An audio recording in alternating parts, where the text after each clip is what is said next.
Hey y'all, Toad here.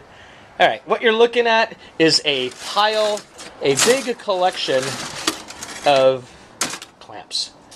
A video about clamps. Bet you never thought you'd see that today. Anyway, I have been using these clamps since time began, which is about when I was born, and they worked for a long, long time.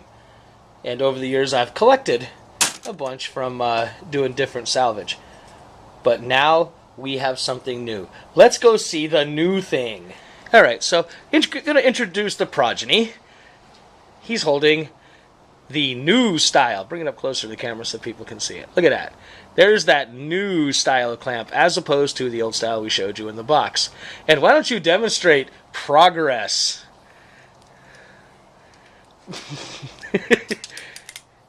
Here we got a trigger-operated mechanism at this end that squeezes that at this end. And how long would you say that cable is? Cable's about 1.5 feet long. So here, let me see the end, so they can see how magnificent this idea is. Now, keep in mind, this cable, this clamp is not attached to anything. No, the other way. Oh, that's right. You got to put it like this. Go. Isn't that wonderful? And he squeezes a little bit more, and the little trigger on the end here. Show him the cool little trigger. See, the little trigger holds it so he can keep on squeezing, and then release it. So, here, why don't you release it? It's released. It's binding up. It looks like. Oh, it's binding up. So, okay. Anyway, here, this is the cheap AutoZone version of this tool.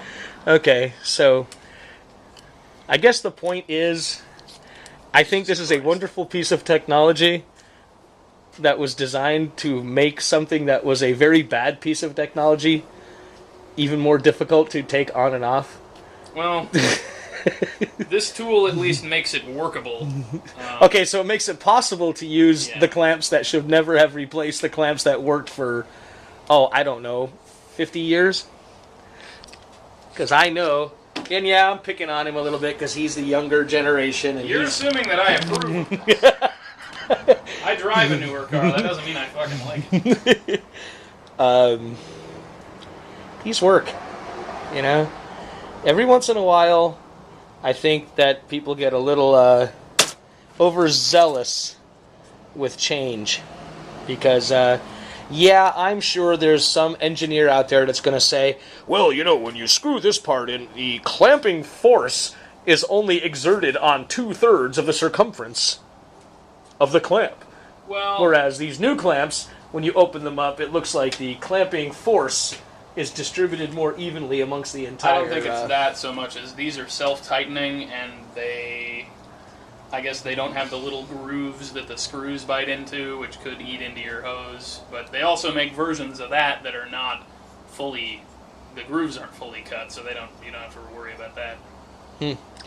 Well, y'all, I don't know about you, young man, but pretty much every chance I get, that's why I got a box of those. Alright, y'all. Thanks for coming along. We're going to see if we can put this silly thing together. Fair winds. We'll see you next time around. Alright. The new thing. See that clamp right there? It's one of those that you can just really easily squeeze with a pair of channel locks or a pair of pliers, whatever, and it just comes right off wonderfully. Well, that is a heap of hooey.